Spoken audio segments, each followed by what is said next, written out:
हमनी के संस्कृति, हमनी के संस्कार सदा रहे हमनी के साथ। भारत के महान ग्रंथ और काव्य सब के संपूर्ण संकलन सब्सक्राइब करें तिलक।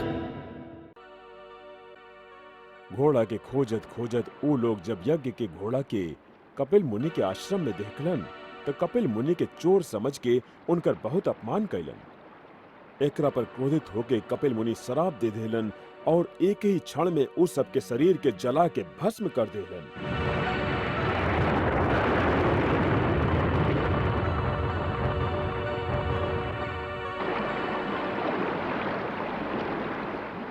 शराब के कारण मारल जाए के चलते उस 60,000 जीवात्मा अंतरिक्ष में भटके लागल। तब नारद उनकरा एगो उपाय बतवलन। यदि गंगा जी के स्वर्ग से धरती और धरती से पाताल लोक तक लावल जाई तो पवित्र गंगा जल के स्पर्श से उस सब भटकत आत्मा के मुक्ति प्राप्त हो जाई। बाकी सगर और उनकर कई पीढ़ी तक केहू भी गंगा के लावे में सफल ना हो सकल। फिर दिलीप के पुत्र महाराज भगीरथ ये निश्चय कैलन कि वो गंगा के धरती पर ला के अपन सब पितरन के उद्धार करिए। वो गंगा जी के धरती पर लावे खातिर घोर तपस्या कैलन।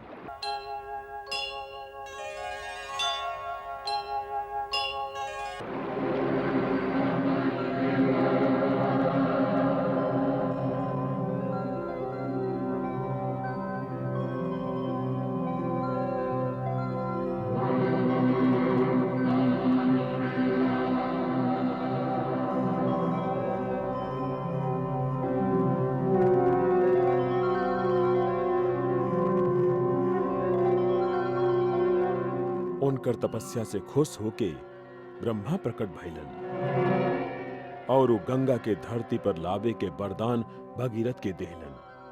बाकी आकाश से धरती पर गिरत समय अगर बीच में उनकर बेग के ना रोकल जात तो उनकर धारा से उनकर बेग से धरती के फट जाए के डर रहे। ऐसे फिर भगीरथ घोर तपस्या कई के भगवान शिव के प्रसन्न कर लेलन और महादेव वचन दे देलन कि वो गंगा जी के गिरत धारा के अपन शीश और जटा में धारण कई के पृथ्वी के बचा ली है।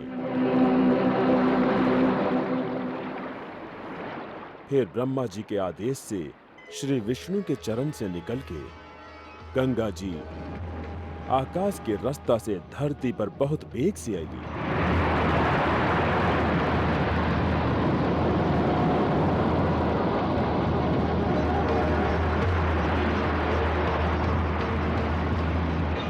फिर भगवान शिव उनका के आपन जटा में समेट ले ले। फिर गंगा जी भारत के पुण्य भूमि पर कल कल करत बहे लगली और बहत बहत समुंदर में समा गई। ओहुआ से समुंदर के रास्ता जब उनकर धारा पाताल लोक पहुंचल तासुर लोग उनकर बड़ा भव्य स्वागत कैलन।